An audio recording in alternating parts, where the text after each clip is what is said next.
अब मैं सबसे पहले तो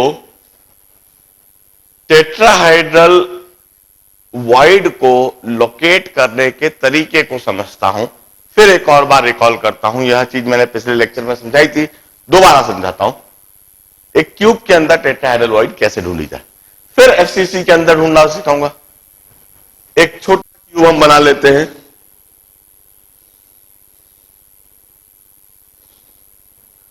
इस छोटे क्यूब में किसी भी एक वर्टाइसिस पर हम लैटिस पॉइंट लगा देते हैं। किसी भी एक वर्टाइसिस पर हमने लैटिस पॉइंट लगा दिया। अब इसके बाद इस वर्टाइसिस से 3 प्लेन आकर मिलते हैं, उन तीनों प्लेन के डायगोनली अपोजिट, इस वर्टाइसिस से 3 प्लेन आकर मिल रहे हैं, तीनों प्लेन के डायगोनली अपोजिट हम 3 लैटिस पॉइंट लगाएंगे, हमारी टेट्राहाइड्रल ज्योमेट्री बनकर तैयार हो जाएगी। ऊपर वाला प्लेन इसके डायगोनली अपोजिट, पीछे वाला प्लेन इसके डायगोनली अपोजिट, और साइड वाला प्लेन इसके डायगोनली अपोजिट। इस तरह से हमने टेट्राहाइड्रल ज्योमेट्री बनाई थी। और इस क्यूब के ठीक बीच में बॉडी सेंटर पर टेट्राहाइड्रल वॉइड। रिकॉल दिस, यह टेट्राहाइड्रल ज्योमेट्री है। हमें इस तरह की ज्योमेट्री इस एफसीसी यूनिट सेल में, इस क्यूब में ढूंढनी है कि कहां कहां है, कितनी है। इसे ढूंढने का मैं तरीका सिखाता हूं। हम ढेर सारे लैटिस पॉइंट नहीं बनाएंगे, हम सिर्फ काम के लैटिस पॉइंट ड्रॉ करेंगे। और उस काम के लैटिस पॉइंट को ड्रॉ करने के लिए मैं सबसे पहले एक क्यूब बना के तैयार कर लेता हूं। यह क्यूब एफसीसी यूनिट सेल है और इसके अंदर हमें टेट्राहाइड्रल वॉइड को ढूंढना है।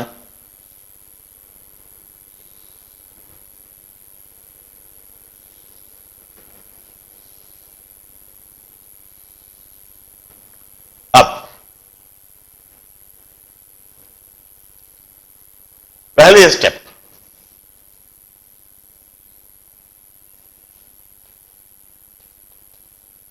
Divide FCC unit cell into 8 cubes.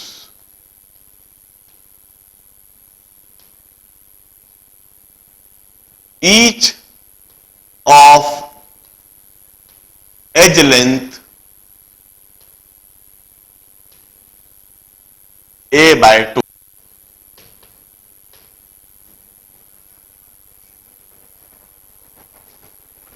इस एफसीसी यूनिट सेल को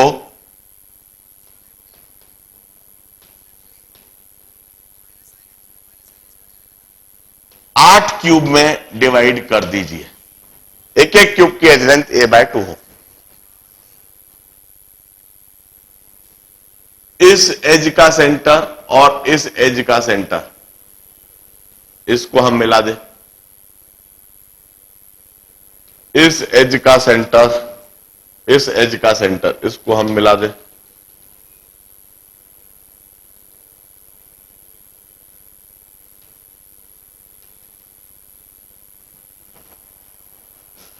यह क्यूब 2 हिस्सों में डिवाइड हो गया।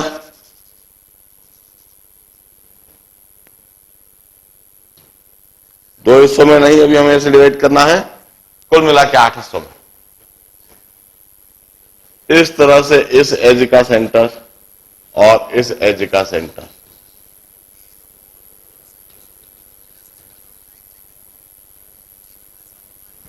हमने मिला दिया। यह हो गया डिवाइड 4 हिस्सों में। और अब हम वर्टिकल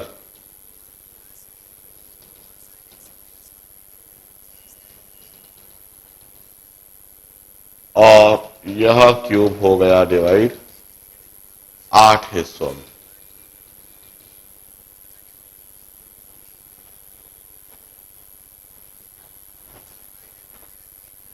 इस तरह से एक क्यूब के हमने 8 हिस्से कर दिए हैं।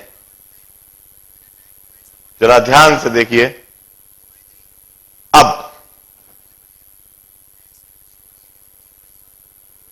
मैं कहता हूं we have tetrahedral void at body centre of each cube having edge length of a/2। Now we have tetrahedral void at body center of each cube having edge length a/2। किस तरह से मैं अभी दिखाता हूं। मैं बात करता हूं ये पीछे रखे हुए इस क्यूब की। इस वर्टाइसिस पर एक लैटिस पॉइंट है, तो इस वर्टाइसिस से 3 फेस आकर मिल रहे हैं और उन तीनों फेस के डायगोनली अपोजिट, तीनों फेस के डायगोनली अपोजिट इधर एक लैटिस पॉइंट है जो कि एफसीसी यूनिट सेल का एक फेस सेंटर है। पीछे वाला फेस उस फेस के सेंटर पर, उस फेस के डायगोनल अपोजिट जो पीछे वाले फेस का सेंटर होगा, और इस फेस के डायगोनली अपोजिट जो एफसीसी का यह फेस सेंटर होगा। इस तरीके से यह तीनों मिलकर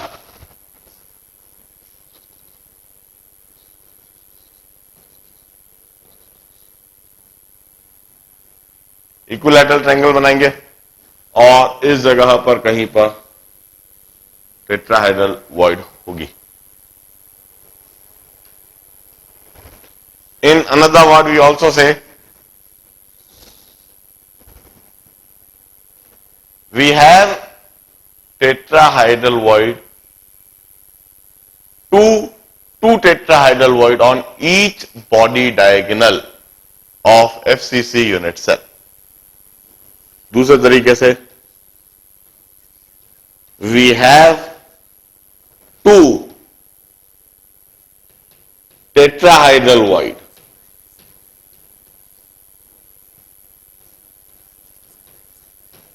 on each body diagonal of FCC unit cell।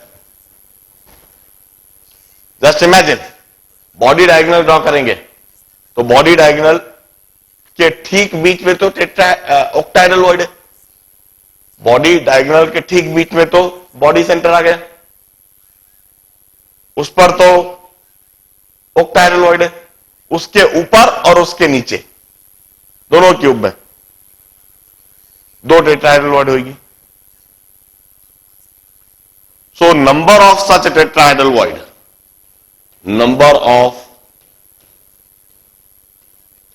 Tetrahedral void would be, किसी भी तरह से सोच रहे हैं 8 क्यूब है और 8 के बॉडी सेंटर पर, तब भी 8 दिख रही है।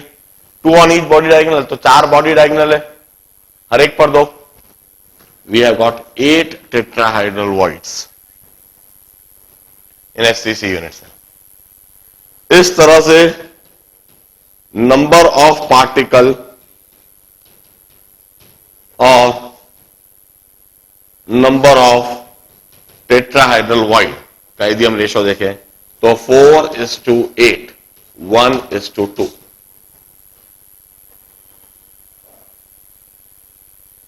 अब एक बात अच्छी तरह से समझ जाए, ईच ऑक्टाहाइड्रल वॉइड, इधर मैं नंबर ऑफ तीनों का ही रेशियो एक साथ लिखता हूं। अब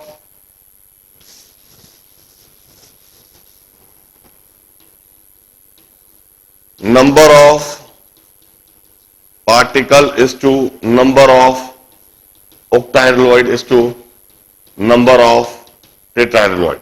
This 4 is to 4 is to 8 or 1 is to 1 is to 2. Each octahedral void is always associated with two tetrahedral void. Each octahedral void is always associated with two tetrahedral void. कहीं पर भी यदि एक ऑक्टाहाइड्रल वॉइड होगी तो वहां पर दो टेट्राहाइड्रल वॉइड अवश्य होगी। जरा एचसीपी और सीसीपी में भी सोचिए, हम एक ही साइड से ऊपर से देख रहे थे तो हमें 100 पार्टिकल के साथ में 100 ए टाइप वॉइड दिख रही थी और 100 बी टाइप। अब बी टाइप वॉइड तो ऊपर नीचे मिला के होंगी, या फिर ये कहो कि इस लेयर और ऊपर वाली लेयर को मिला के होंगी, मगर टेट्राहाइड्रल वॉइड ऊपर से देखने पर 100 और नीचे से देखने पर 100 और दिखेंगी। इस तरह से वहां कुल मिला के टेट्राहाइड्रल वॉइड ऊपर नीचे से देखने पर 200 हो जाएंगी। या फिर एक लेयर रखी और दूसरी लेयर उसके ऊपर रखी, उन दोनों की मिलाकर 200 हो जाएंगी 3D में देखने पर। वी यूज्ड टू से कि कहीं पर भी यदि एक ऑक्टाहाइड्रल वॉइड है तो वहां दो टेट्राहाइड्रल वॉइड अवश्य होती हैं। जैसे कि इधर आप देखें, बॉडी सेंटर पर एक ऑक्टाहाइड्रल वॉइड, इसके ऊपर और नीचे बॉडी डायगोनल पर देखेंगे तो दो टेट्राहाइड्रल वॉइड दिखेंगे। आप इस तरह से ऑफ सेंटर करते जाइए तो कुल मिला के हर एक एज सेंटर पर जो ऑक्टाहाइड्रल वॉइड दिख रही है उनके ऊपर नीचे दो टेट्राहाइड्रल वॉइड आपको अवश्य दिखती जाएंगी। This is always affects a generalized ratio. बड़े ध्यान से इस चीज को ड्रॉ कीजिए क्योंकि यह दोनों आर्टिकल काफी उपयोगी होंगे मेरा अगला आर्टिकल समझने के लिए, that is the structure of crystalline salt. मैं एक बार सबसे पहले तो वॉइड्स के बारे में पूरी चीज समराइज करवाऊंगा, बोर्ड को साफ करूंगा। हाँ हाँ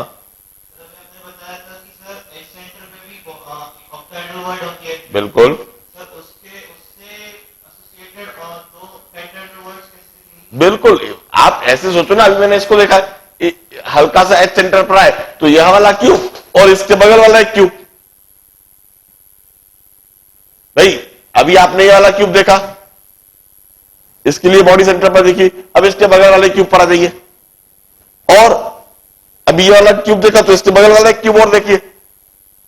इन दोनों को ज्वाइन करके देखेंगे तो आपको एज सेंटर पर एक दिखने लगेगी, इस एज सेंटर पर। क्या मेरी बात समझ आ रही है? भाई आप अभी इस क्यूब को देखें, यह वाला क्यूब और यह वाला क्यूब, दोनों के अपोजिट फेसेस को बना रहा हूं, ठीक है। इन दोनों क्यूब को देखने पर आपको इधर एक ऑक्टाहाइड्रल वॉइड दिखी, है ना। अब आप यह जो क्यूब है इस क्यूब को देखिए और इधर जो एक क्यूब है इसको देखिए, देख रहे हैं। जब इन दोनों क्यूब के सेंटर्स को ऐसे ज्वाइन कर दें तो वो इस एच सेंटर से पास करेगा तो इधर देखने लगेगी आपको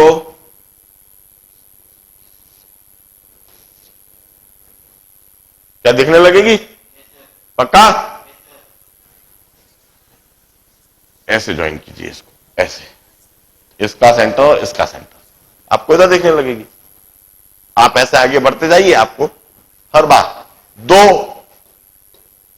टेट्राहाइड्रल वॉइड के बीच में ऑक्टाहाइड्रल वॉइड दिखेगी।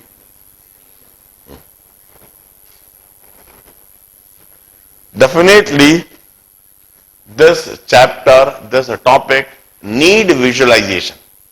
विजुअलाइजेशन की आवश्यकता एंड दिस अल्टीमेट इनफैक्ट एक ऐसा लेवल चल रहा है कि या तो इन सब चीजों को, मतलब यदि हम बात करें AIEEE की और AIPMT की, तो इनको रट लेने से भी काम बन जाएगा।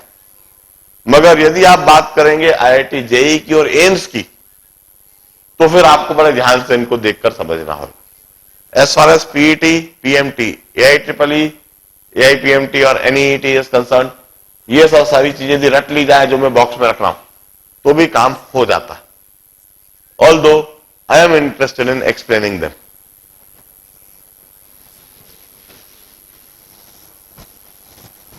देखिए, मैंने अभी तक जो भी कुछ टेट्राहाइड्रल वॉइड, जो भी कुछ अलग अलग वॉइड के लिए बताया है, तेजी से पहले एक बात लिख दूं। इस तरह की geometry, it's a triangular geometry, इनके बीच में जो वॉइड है it's triangular void, its radius ratio is 0.155, it's coordination number is 3। मैंने यह बताया। फिर उसके बाद इसके ऊपर यदि एक और पार्टिकल रखा हो, 4 पार्टिकल रखे हुए हो, it's a tetrahedral geometry with tetrahedral void in it, and its radius ratio is 0.225 and its coordination number is 4। यह टेट्राहेड्रल वॉइड बताया। फिर यह 3 पार्टिकल, इनके ऊपर 3 पार्टिकल इस तरह से रखे हुए, इट्स ऑक्टाहेड्रल ज्योमेट्री। यह ऑक्टाहेड्रल ज्योमेट्री है with octahedral void in it, radius ratio is 0.414 with coordination number of 6। और फिर मैंने बताया क्यूबिक ज्योमेट्री, जिसमें 8 पार्टिकल हैं। यह cubic geometry, cubic void and the radius ratio 0.732 and the coordination number of 8। अब यह सारी void के बारे में मैंने बताया किस तरह से ज्योमेट्री बन रही है, ट्रायंगुलर, टेट्राहाइड्रल, ऑक्टाहाइड्रल, क्यूबिक, यह सारी बात बताई। फिर इनके बीच में किस तरह से triangular void, tetrahedral void, octahedral void, cubic void, और इनका रेडियस रेशो 0.155, 0.225, 0.414, 0.732 कैलकुलेट भी करके मैंने सिखाया और कोऑर्डिनेशन नंबर। नाउ यह सारी बात सीखने के बाद now just imagine a situation. इस हॉल को, इस कमरे को जहां मैं बैठा हूं, जहां आप बैठे हैं, पूरा खाली कर दिया जाए। आप सभी को बाहर, फर्नीचर नीचे, बिल्कुल बाहर, पूरा रूम वैकेट कर दिया जाए। पूरा रूम वैकेट करने के बाद अब इस कमरे के अंदर मैं पूरी तरह से ऊपर से नीचे तक ढेर सारी आइडेंटिकल फुटबॉल भर देता हूं, सेम रेडियस की। कलर डिजाइन कुछ भी हो सकता है, मगर उन सबका रेडियस, उन सबका डायमीटर, उन सबका वॉल्यूम बिल्कुल सेम है। आइडेंटिकल फुटबॉल पूरी तरह से रूम में नीचे से ऊपर तक ढेर सारी फुटबॉल भर देता हूं। यह जो ढेर सारी फुटबॉल हमने कमरे के अंदर भरी, इन सभी फुटबॉल का कमरे में किस तरह से अरेंजमेंट हो जाएगा, किस तरह से यह कमरे के अंदर जम जाएंगी, what would be their geometry or what would be the method of their arrangement? Definitely it would be 3-dimensional closed packing. Definitely it should be max efficient. या तो वहां पर A B A B A B type arrangement हो जाएगा, 3D close packing वाला, या फिर वहां पर हो जाएगा ABC ABC ABC type arrangement, या फिर इन दोनों का combination A B A B A B C then A B then A B C, इस तरह से दोनों का कॉम्बिनेशन भी हो सकता है। What ever is the situation, वहां पर जो यूनिट सेल बनेगा वो हमेशा एफसीसी यूनिट सेल बनेगा। एक एक फुटबॉल 12 दूसरी फुटबॉल को टच करेगी, कोऑर्डिनेशन नंबर 12 होगा। 74% of the available volume would be consumed by football, while the remaining 26% would be the void. इस तरह से कमरे के अंदर वहां पर सारी फुटबॉल भरा जाएंगी। अब मैं क्या करता हूं, एक बैलून, फुग्गा बैलून, उसको एक पतले से पाइप से कनेक्ट करता हूं, उस बैलून को कमरे के अंदर उन फुटबॉल के बीच में छोड़ दूंगा। अभी उसका वॉल्यूम 0 है, रेडियस 0 है, डायमीटर 0 है, और एक पाइप से कनेक्टेड है पतले से, और वह पाइप कमरे के बाहर तक जा रहा है, और बाहर एक हवा भरने का पंप, उस पंप से वह कनेक्टेड है, और बाहर से उसमें पंपिंग किया जाएगा, हवा बाहर से भरी जाएगी, नली के थ्रू, पाइप के थ्रू हवा अंदर जाएगी, बैलून के अंदर जाएगी, और बैलून फूलेगा, इन्फ्लेट होएगा, उसका वॉल्यूम बढ़ेगा, उसका रेडियस बढ़ेगा, उसका डायमीटर बढ़ेगा, और उस बढ़ते हुए फुटबॉल को, उस बढ़ते हुए बैलून को मैं फुटबॉल के बीच में किस तरह से, कहां, कैसे कैसे वह अपनी जगह बना रहा है, मैं इस बात को देखने और समझने की कोशिश करूंगा। खास बात,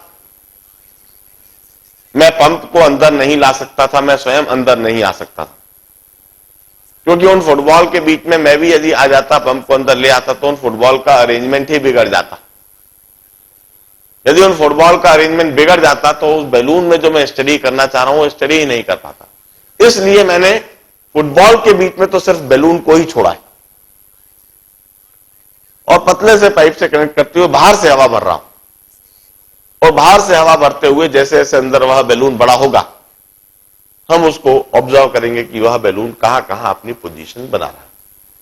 जब उस बैलून का रेडियस 0 है, डायमीटर 0, वॉल्यूम 0, तब वह बैलून किसी एक फुटबॉल पर पड़ा हुआ होगा, रेस्ट कर रहा होगा, वो उसे एक फुटबॉल से टच करता होगा।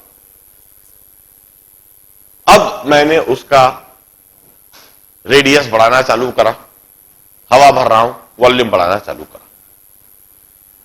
जैसे जैसे बैलून का रेडियस बढ़ते बढ़ते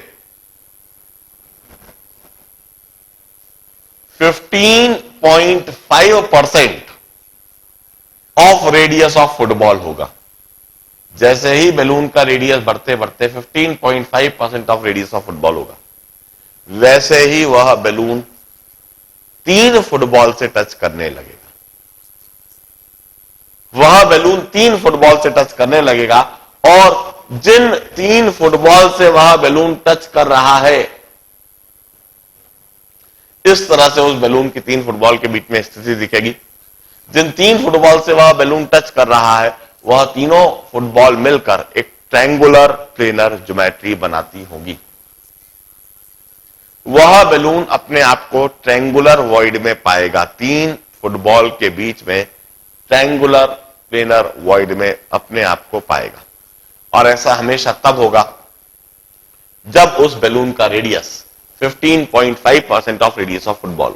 यदि बैलून का radius 15.5% of radius of football से कम होता है, तो वह कभी भी 3 फुटबॉल से टच नहीं कर सकता। 3 फुटबॉल जो इस तरह से हैं, यदि बैलून छोटा हुआ तो इस तरह से हो जाएगा, वह 2 फुटबॉल से टच करेगा। तीनों फुटबॉल से टच करने के लिए उसको कम से कम इतना बड़ा होना पड़ेगा। तीनों फुटबॉल से टच करने के लिए उसका रेडियस, बैलून का रेडियस कम से कम 15.5% ऑफ रेडियस ऑफ फुटबॉल हो। This is the minimum radius of the balloon in order that it touches the 3 football. Otherwise उसका कोऑर्डिनेशन नंबर 3 नहीं हो सकता। अब फर्दर में हवा भरना जारी रखता हूं, बैलून और बड़ा होता है। अब बैलून अपने आप को इस वॉइड में फिट नहीं कर पाएगा, वह इस प्लेन से ऊपर उठने लगेगा, इस प्लेन से ऊपर उठने लगेगा और अपने लिए जगह बनाने लगेगा, क्योंकि उसका वॉल्यूम बढ़ रहा है, क्योंकि उसका रेडियस बढ़ रहा है। और ऊपर उठते उठते जैसे ही उसका radius 22.5% of radius of football होएगा, बैलून का रेडियस बढ़ते बढ़ते जैसे ही 22.5% ऑफ रेडियस ऑफ फुटबॉल होएगा, वैसे ही वह नीचे की 3 फुटबॉल से तो टच कर ही रहा था, ऊपर रखी हुई एक और फुटबॉल से वह टच करने लगेगा। ऊपर रखी हुई एक फुटबॉल जो ए टाइप वॉइड के ऊपर रखी थी, उससे भी टच करने लगेगा। उसका कोऑर्डिनेशन नंबर 4 हो जाएगा। जिन 4 फुटबॉल से वह टच कर रहा है, वह चारों फुटबॉल टेट्राहाइड्रल वॉइड बनाएंगी, टेट्राहाइड्रल ज्योमेट्री बनाएंगी। वह बैलून अपने आप को टेट्राहाइड्रल वॉइड में पाएगा, और ऐसा हमेशा तभी होएगा जब उसका radius 22.5% of radius of football हो। 4 फुटबॉल को टच करने के लिए मिनिमम रेडियस 22.5% होना चाहिए। इससे कम यदि रेडियस हुआ तो बैलून कभी भी फुटबॉल को टच नहीं कर पाएगा। with the minimum coordination number of 4, or for the coordination number of 4, the balloon must have a minimum radius of 22.5% of radius of football. In that case वहां tetrahedral geometry होगी, वो अपने आप को टेट्राहेड्रल वॉइड में पाएगा। मैं हवा भरना जारी रखता हूं, बैलून अंदर बढ़ते जा रहा है, उसका वॉल्यूम बढ़ते जा रहा है, उसका रेडियस बढ़ते जा रहा है। अब वह अपने आप को इस जगह पर फिट महसूस नहीं कर पाएगा, उसको और भी बड़ी जगह, और भी बड़ी स्पेस की आवश्यकता है, और भी ज्यादा वॉल्यूम चाहिए। वह अपने लिए एक नई जगह ढूंढेगा। वो नई जगह ढूंढकर जैसे ही उसका रेडियस बढ़ते बढ़ते 41.4% ऑफ रेडियस ऑफ फुटबॉल होएगा, वह बैलून अपने आप को बी टाइप वॉइड में फिट कर देगा। वह बैलून 6 फुटबॉल से टच करने लगेगा। वह बैलून जिन 6 फुटबॉल से टच कर रहा है, वह ऑक्टाहाइड्रल ज्योमेट्री बनाएंगी। वह बैलून अपने आप को ऑक्टाहाइड्रल वॉइड में पाएगा, बी टाइप वॉइड में पाएगा, जिसमें कुछ ज्यादा स्पेस अवेलेबल है। और ऐसा हमेशा तब होएगा जब उस बैलून का मिनिमम रेडियस होगा 41.4% ऑफ रेडियस ऑफ फुटबॉल। इससे कम रेडियस होने पर वह बैलून कभी भी 6 फुटबॉल से टच नहीं कर सकता। 6 फुटबॉल से टच करने के लिए कम से कम रेडियस 41.4% ऑफ फुटबॉल होना चाहिए। ऐसी कंडीशन में वहां ऑक्टाहाइड्रल ज्योमेट्री बनती है, बैलून ऑक्टाहाइड्रल वॉइड में होता है। मैं हवा भरना अभी भी जारी रखे हूं, बैलून का वॉल्यूम बढ़ता जा रहा है, रेडियस बढ़ता जा रहा है। जैसे जैसे अब वह बैलून नीचे की 3 फुटबॉल, ऊपर की 3 फुटबॉल, इन सभी फुटबॉल को धक्का देने लगेगा, अपने लिए जगह बनाने लगेगा किसी भी तरह से, क्योंकि उसका वॉल्यूम बढ़ रहा है, फैलता जा रहा है वह। और फैलते फैलते जैसे ही उसका radius 73.2% of radius of football होगा, वह बैलून नीचे भी